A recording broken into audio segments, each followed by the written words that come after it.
What's up, everybody? I'm back with my Attack on Titan review. We got a lot to cover in 10 minutes to cover it. Anyway, last I left off, we were on episode 12, and I decided to go ahead and finish out the season. So, yeah, I guess half and half. I did 12 episodes. This season 10. This season was 22 episodes, so I was like, I'm not going to watch 6. I'll just finish it off. So, all right. First of all, so the Beast Titan sets up this trap to get Eren. Everybody wants Eren. So he sets up this trap. Reiner's hiding in the wall. Balto is in a barrel somewhere. The Beast Titans got a line of Titans waiting for everybody, so they entrap everybody in this city. Then they find Armin.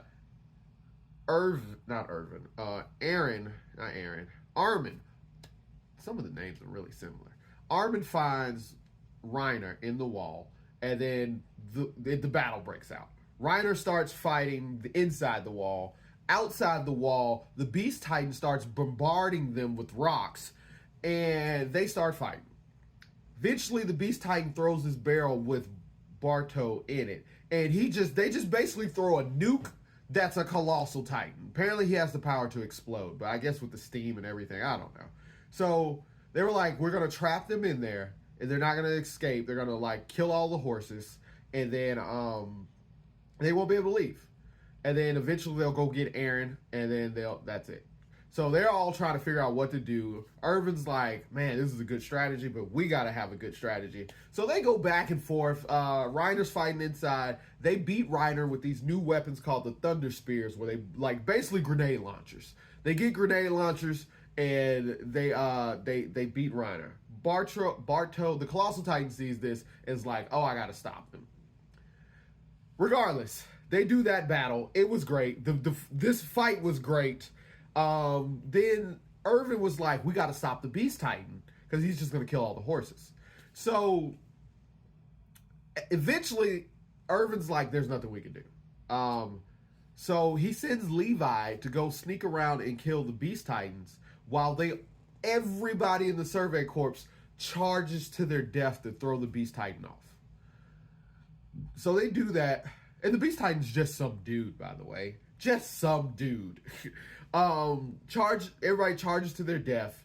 Irvin gets hit in the gut. He starts dying. Everybody's dead. Police guy that joined the Survey Corps, half his face is missing. Everybody's dead. I think we weren't supposed to say that on TikTok, but whatever. So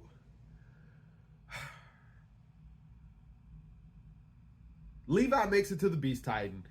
He goes berserk on this Beast Titan. He chops him up. But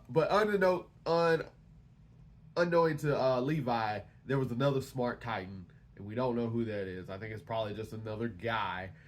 He saves the Beast Titan before Levi can finish him off or do anything with him, and runs off.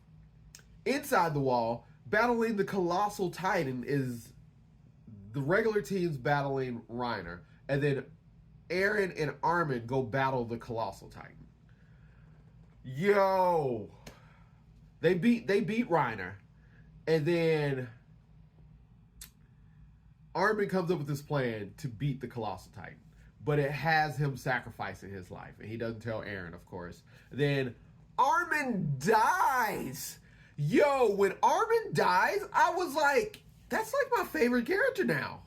He's like the only likable character that's not all up under Eren. And he dies. And I'm like, yo, what? No, this can't. I thought he was going to pull out at the last second or something. He just straight up dies. So they use that opening to beat the Colossal Titan. Levi comes back and he's like, oh, well, okay, what do we do? Armin's barely alive. He is burnt to a crisp. He's barely alive. Levi's like, oh, I have the Titan serum. We could just turn him into a Titan and get him to eat the Colossal Titan. Everything will be good.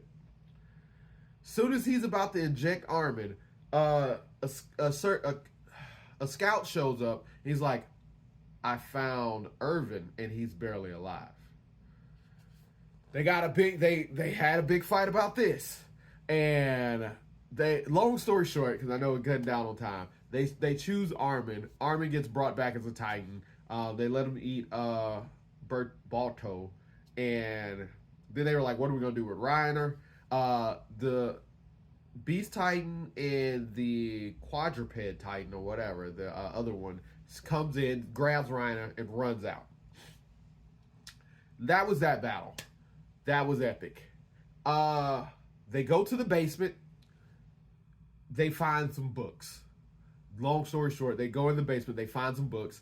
The books are Aaron's dad telling his story. And yo, let me tell you, this is when I'm like, oh, this is what everybody was talking about, the great writing and all this.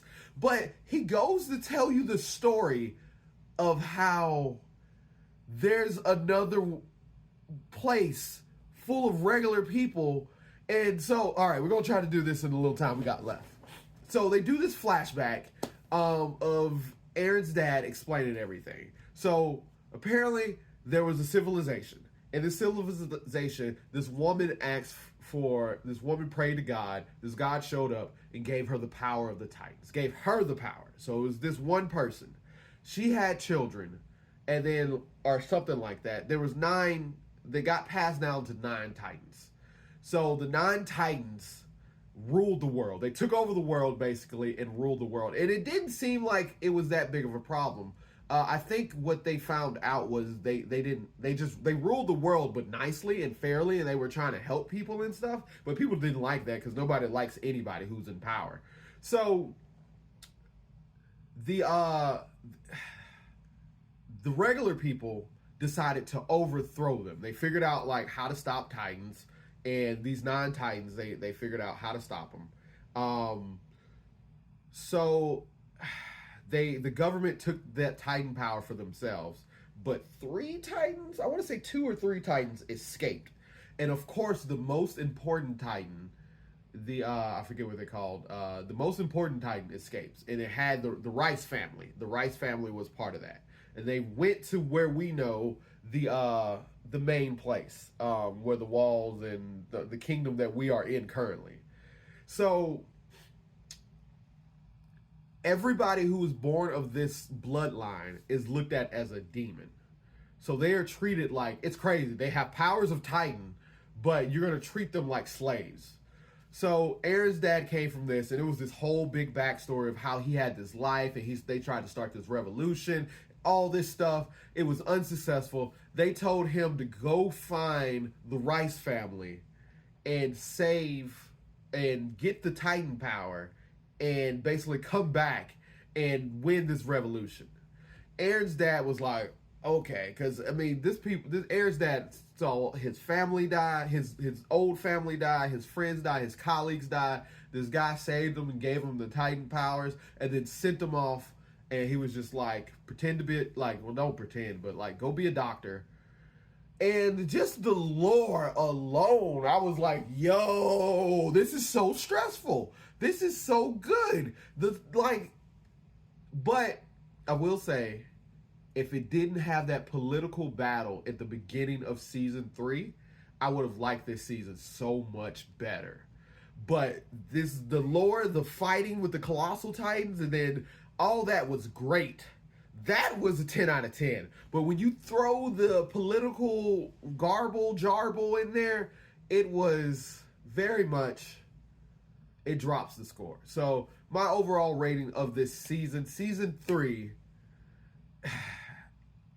is a 8 out of 10.